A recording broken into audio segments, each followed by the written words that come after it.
centuries, in the heart of Turin, there existed a place where the fate of entire territories was decided. A palace where kings, generals, and diplomats walked through golden corridors, while Europe was changing around them. Here, alliances were forged. Here, wars were planned. And here, treaties were signed that would reshape the map of the continent.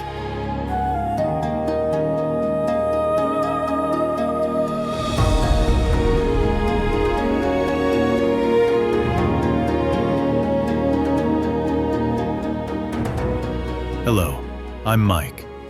Today I'm taking you to the heart of Turin, in front of one of the most important palaces in European history. A place where a kingdom was born, and where the long journey toward modern Italy began.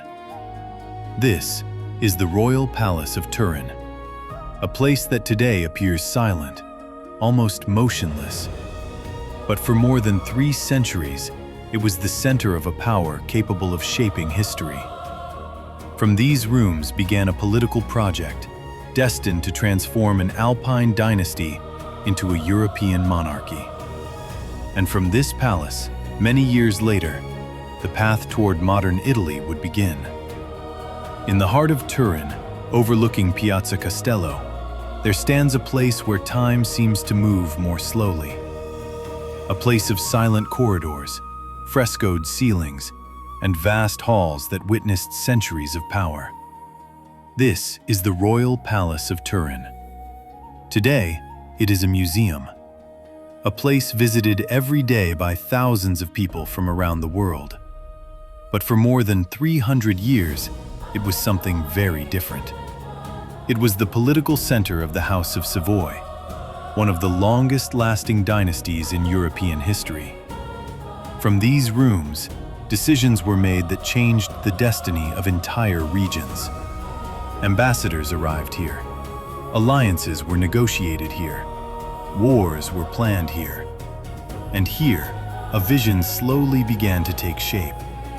A vision that would eventually transform a small Alpine state into a nation. But to truly understand this palace, we must travel back in time, far back, to a moment when Turin was not yet the elegant city we know today. There were no grand arcades, no monumental squares, no Baroque palaces defining the skyline. Turin was a frontier city, a military city, a city positioned at the center of a strategic land between Italy and the rest of Europe. And for that very reason, it was about to become something far more important: a capital. When Turin became a capital. In the 16th century, Europe lived under a fragile balance of power. Great monarchies competed for influence, land, and dominance. France, Spain, the Holy Roman Empire. These powers shaped the political landscape of the continent. In this complex world, there existed an ancient dynasty. Not yet among the great powers, but ambitious. The House of Savoy. Their lands stretched across the Alps, controlling some of the most important passes between Italy and Northern Europe.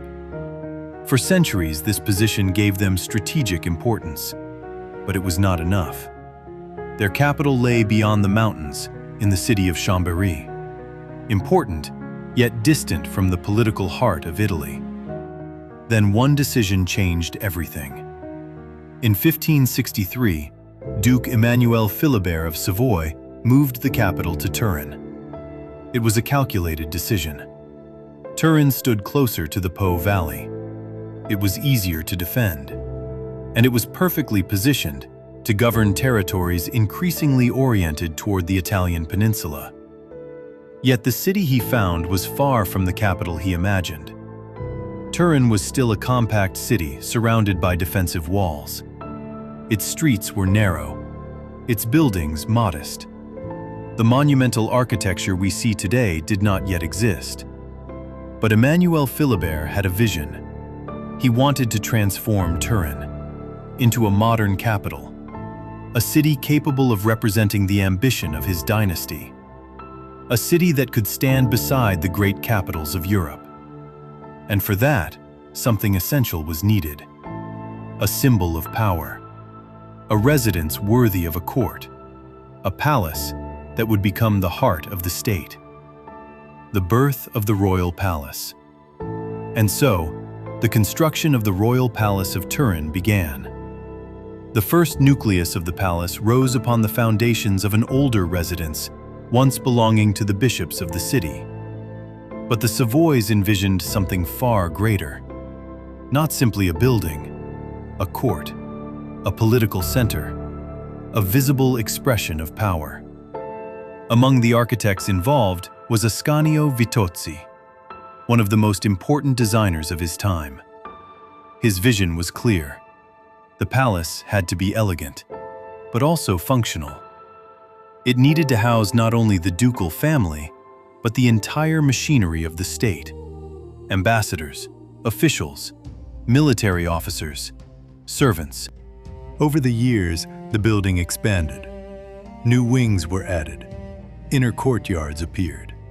Gardens were designed to host ceremonies and moments of courtly life. But this palace was more than a residence. It was the center of politics. Foreign emissaries arrived here. Treaties were negotiated here. Decisions were made that shaped alliances and territories. And slowly, the palace became the beating heart of Turin. The splendor of the Savoy court. During the 17th and 18th centuries, Turin entered a new era. The city was redesigned with elegant architectural order. New squares opened. Arcades and streets began shaping one of the most refined urban landscapes in Europe. Walking through the palace meant entering a world of symbols. Among the most spectacular spaces was the Daniel Gallery, a long ceremonial corridor where mirrors and golden decorations multiplied the light.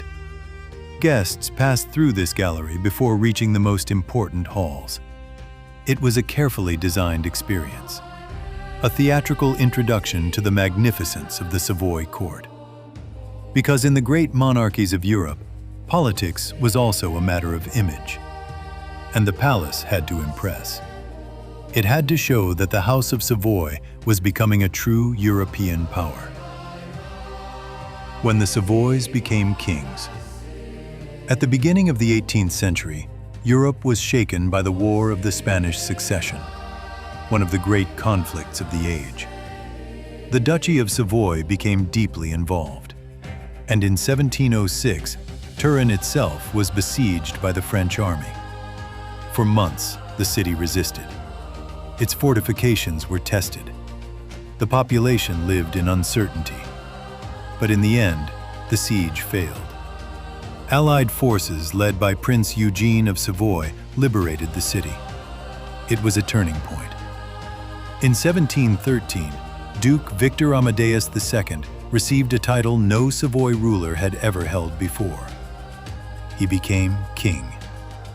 The Kingdom of Sardinia was born, and the Royal Palace changed forever. It was no longer the residence of a duke. It had become the palace of a king. The Kingdom of Sardinia led the movement that would unify the Italian peninsula.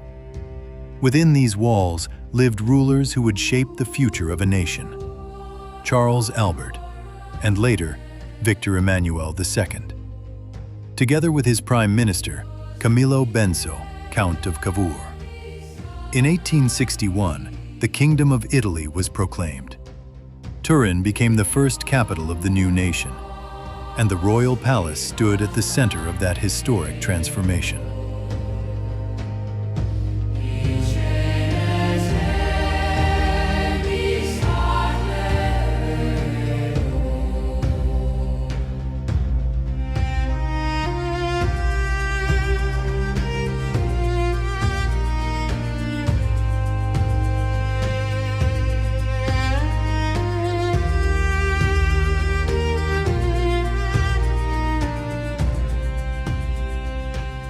When the capital was later moved first to Florence and then to Rome, Turin gradually lost its central political role. The palace was no longer the main residence of the monarchy, but its story remained. Today, the Royal Palace is part of the Royal Museums of Turin. Walking through its rooms means crossing nearly 5 centuries of European history, from the ambitions of a Renaissance duke to the birth of a nation.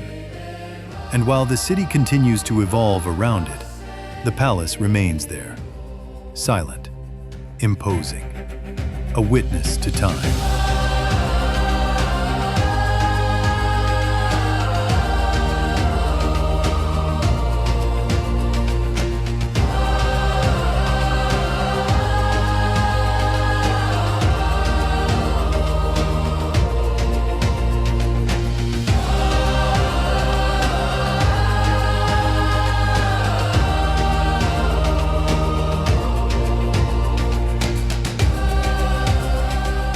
I'm Mike. Thank you for walking with me through this story. Remember one thing: every city hides places like this, places where the past has not truly disappeared. It is simply waiting for someone to stop and listen. This journey ends here, but history continues.